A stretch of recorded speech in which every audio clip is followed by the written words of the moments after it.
भगवान राम भगवान राघवेंद्र सरकार राम राम से परात्पर ब्रह्म छे पण भगवान राम जीवन में केटलू केटलू आपने शीखवाड़े छे। भगवान जारे जानकीजी नु हरण थाय अने त्यारे पोतानी नातनु कोई नहीं जातनु नहीं एक राम ने लक्ष्मण बाकी तो रीछ ने वांदराओ हता भेळा तई भगवान रामे रायडू नहोती नाखी मने अयोध्या थी जट मारा घरना ने लई गया सेना मोकलो ने रोवा मंडे ने एम नहीं हाहरवेल में नो कीधुं तमारी दीकरी लई गया मारे जल्दी सेना मोकलो न करूं हूँ करीश।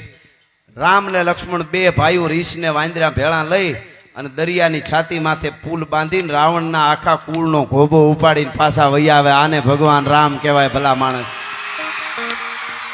आ આપણે સનાતન હીખવાડે છે તાકા સબરી શું સબરીએ 70 વર્ષ રાહ જોઈ જીવનમાં ઈ બતાવે છે કે છેલ્લે સુધી સંઘર્ષ કરતા જાઓ। સબરી કાયમના માટે રસ્તામાં ફૂલ વેરતા હતા કાયમના માટે કેળા બધું એમ નહીં બાળકોને એમાંથી ઈ હીખવાનું છે કે પગરખું આપણું આડાવડું પીડ્યું હોય તો એમ માનવું કે આપણે હજી સનાતનને બરાબર કેળે નથી। એમ આપણી બોલપેન કેમ મુકાય થેલો કેમ મુકાય પગરખા બૂટ ચંપલ કેમ મુકાય આ બધી આપણને આળા આવ્યું એટલે મૃત્યુ છે।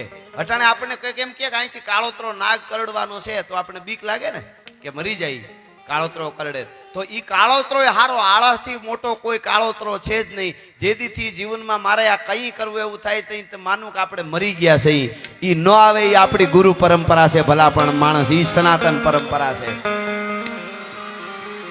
એ જીવનમાં યાદ રાખવાનું। ભગવાન કૃષ્ણ અને બલરામ બળદેવ बलरामजी અને ભગવાન કૃષ્ણ જંગલમાં આલ્યા જતા હતા અને એમાં એક રાક્ષસ સામો મળ્યો બહુ મોટો તાકાત વાળો ગમે એને મારતો હતો।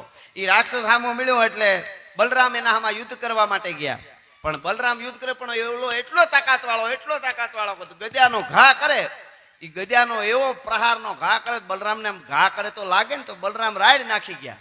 ગઈકાલે અમે આપણું ગૌરવ મહેતા સાહેબ એસપી સાહેબ અને અમે હારે હતા તો મારા ભવિરાજ ને મહેતા સાહેબ સરસ આ વાત કરતા હતા એટલે મને યાદ રહી ગઈ। મેં કીધું બાળકો પાસે કર્યા જેવી વાત છે। ભવિરાજ હારે હતો તો એમને મહેતા સાહેબે કાલે વાર્તા કરી અને એટલે મેં કીધું હું બાળકો સુધી પહોંચાડું।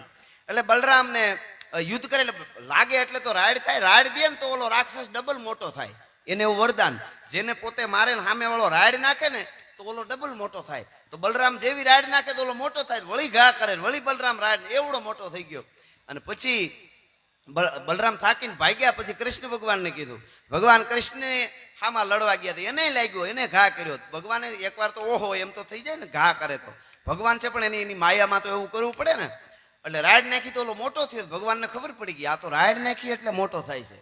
તો ઓલો જેવો ઘા કરે ને ભગવાનને લાગે ને તો ભગવાન હા હા હા દાંત કાઢે કૃષ્ણ ભગવાન જેવો દાંત કાઢ્યો તો ઓલો નાનો થયો વળી માં ઘા કર્યો ઓલાએ વળી દાંત કાઢે વળી નાનો ઓલો મારતો ગયો ને ભગવાન કૃષ્ણ દાંત કાઢતા ગયા તો ઓલો હાવ નાનો થઈ ગયો ભગવાન કૃષ્ણ એક દીધી તુમલો તોડ નાખ્યો પછી। હવે આ શું છે ખબર આ છે ને આપણા જીવનમાં આવેલા ટેન્શન ને મુશ્કેલીઓ એ રાક્ષસ છે। એ મુશ્કેલીઓ આપણા ઉપર ઘા કરે તો શું કરવાનું દાંત કાઢવાના દાંત કાઢતા જાવ એટલે મુશ્કેલીઓ નાની થતી જાય ને એક ઠપાટ મારો કૃષ્ણ ભગવાનની જેમ ઠપાટ મારી દેવાની એટલે મુશ્કેલીઓ ભાંગી જાય। રાયડું નાખ્યું એટલે એ રાક્ષસ કોઈ દી આપણને ફૂગવા ન દે ભગવાનનો ભાઈ હોય તો એના ઉપર ઘા કરે। આ બાળકોને આટલું યાદ રાખવાનું। એટલે ભગવાન રાઘવેન્દ્ર સરકાર લંકાના યુદ્ધના મેદાનમાં રાવણની સામે આવ્યા રાવણ બહુ મોટી મોટી બાપુ વાતું કરવા માંડ્યો। રાઠોડ સાહેબ આ વાત સમજ્યા જેવી વડીલોને માતાઓ બહેનોને સમજ્યા જેવી વાત છે।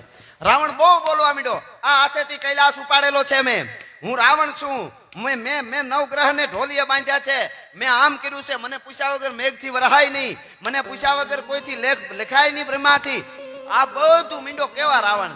તો જાંબુવનજીએ ધીરેક દઈ અને રામના કાનમાં જઈને કીધું પ્રભુ આટલી બધી મોટી મોટી વાતો રાવણ કરે છે કે હું આ રાવણ મેં આમ કરેલું મેં આમ કરેલું ને મેં આમ કરેલું ઘણા નથી કહેતા મેં આટલા ગુના છે મારી માથે સારું કહેવાય તારી માથે આટલા ગુના છે એટલે ઈ રાવણ એમ કરવા માંડ્યો સમજ્યા। એટલે કાનમાં જઈને જાંબુવનજીએ કીધું ભગવાન રામને પ્રભુ રાવણ એમ કે છે કે હું મેં આ કરેલું ને આ કરેલું તો તમે એને કહી દો નહીં કે રાવણ તને 6 મહિના બગલમાં દબાવવા વાળો વાલી હતો એને હું મારીને આવું છું તો એને ખબર પડે એને કહી દો સમજવાનું હવે છે હો છોકરાઓ બાળકો તમે સાંભળો વડીલો માતાઓ બધાય સમજવાનું હવે છે. હું કીધું તમે કહી દો કે હું વાલીને મારીને આવું છું, તને બગલમાં રાખવા વાળો વાલી એને મારીને હું આવું પ્રભુ કહી દો. ત્યારે રામે કીધું તું કે જાંબુવાન 10 મોઢેથી બોલતા હોય ને જવાબ દેવાના ન હોય ભલા માણસ. હા હા હા હા હા 10 મોઢેથી વાતું કરે અને જવાબ દેવાના ન હોય, એક મોઢેથી બોલતા હોય ને જવાબ દેવાના હોય. રામે જવાબ ન દીધો અને રામે શું કર્યું સાંભળો.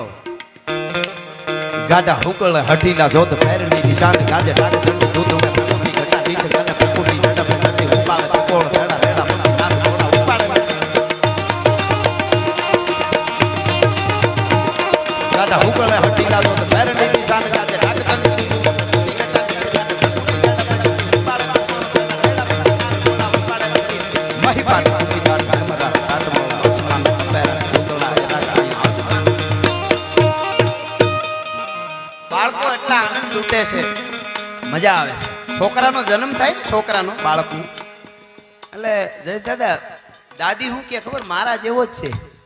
દાદી એમ કે એકદમ મારા જેવો. દાદા હું કે સાનું મુનિ રે મારા જેવું અણહાર છે જો. દાદા એમ કે તા માસી આવીને કે એકદમ મારા જેવો છે. શું તમે બધા? માં કે મારા જેવો છે. ફૂઈ આવીને કે મારી જ અણહાર છે જો, આંખું નાક ને મારા જેવો છે. ઈ બધા કાકો કે મારા જેવો છે, સાનું મુનારીઓ ને મારા જેવો છે. ઈનો ઈ છોકરો 22 વર્ષનો થાય અને મોવાની ડુંગળી બગડે એમ બગડે. ડુંગળી એક જ વસ્તુ એવી બગડે પછી ખાતરમાંય કાંઈ ન આવે, એને નાખવી ક્યાંય વિચારવું પડે. એવો બગડે પછી જે કહેતા હતા મારા જેવો બધા શું કે ખબર કેના જેવો થયો ખબર નથી પડતી. આ હાવ આખું આખું ફરી ગયું. બોલો તમે કેના જેવો થયો ઈ કે જે તમે કહેતા હતા મારા જેવો છે, આખું ઊથું થઈ જાય એનું. પણ એટલે ગુરુની નજીક રહેવું જરૂરી છે.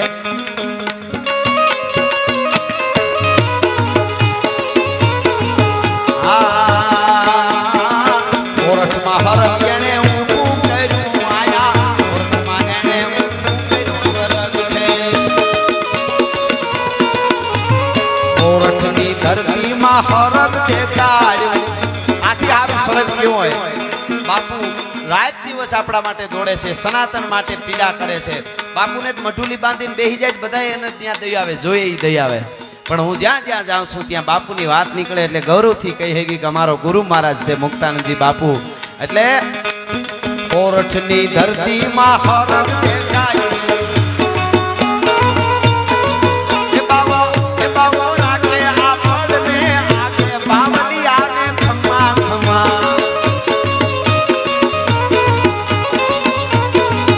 બાપુ મુક્તાનંદ વાલા લાગે બાવલિયા ને ખમ્મા